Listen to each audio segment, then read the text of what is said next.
নমস্কার, আমি করিমপুর 1 নম্বর government ITI কলেজের ইলেকট্রিশিয়ান ট্রেডের একজন ইনস্ট্রাক্টর। তো আজকে আমি ওহমসের ল কীভাবে কাজ করে সেটা আমি করে দেখাবো। ওহমসের ল হচ্ছে that's the voltage across to a conductor directly proportional to the current flowing through it, all provided physical condition and temperature remain constant. এর মানে হচ্ছে যে যদি একটা পরিবাহের মধ্যে দিয়ে যে ভোল্টেজ এবং তড়িৎ প্রবাহ যদি সমানুপাতিক হয় তাহলে তার রেজিস্ট্যান্স ব্যস্তানুপাতিক হবে। ঠিক আছে, যদি কারেন্ট ভোল্টেজ বাড়ে তাহলে কারেন্ট বাড়বে যদি ভৌতিক অবস্থা স্থির থাকে। সেটা আমরা কীভাবে করি একটু আমরা দেখে নেব।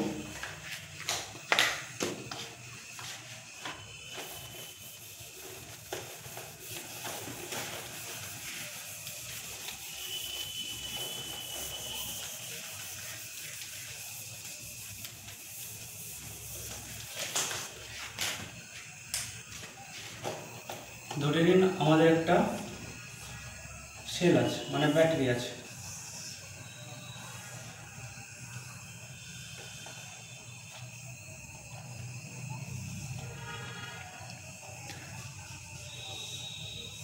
এটা হচ্ছে আমাদের ভেরিয়েবল রেজিস্টার।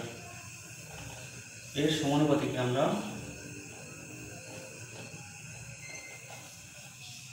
একটা ভোল্ট মিটার দিলাম, এখানে একটা অ্যামমিটার দিলাম, এর মাঝে একটা আমরা সুইচ দিয়ে দিলাম। তো আমরা যদি ভোল্টেজটাকে যদি বাড়াই আমাদের কারেন্টও বাড়বে যদি আমাদের এই ভৌতিক অবস্থা মানে রেজিস্ট্যান্স আমাদের যদি সেম থাকে। আমাদের ওহমসের লয়ে যেটা নিয়ম আছে, ভি ইজ ইকুয়াল টু, মার্কারটা চেঞ্জ করুন, V is equal to I into R।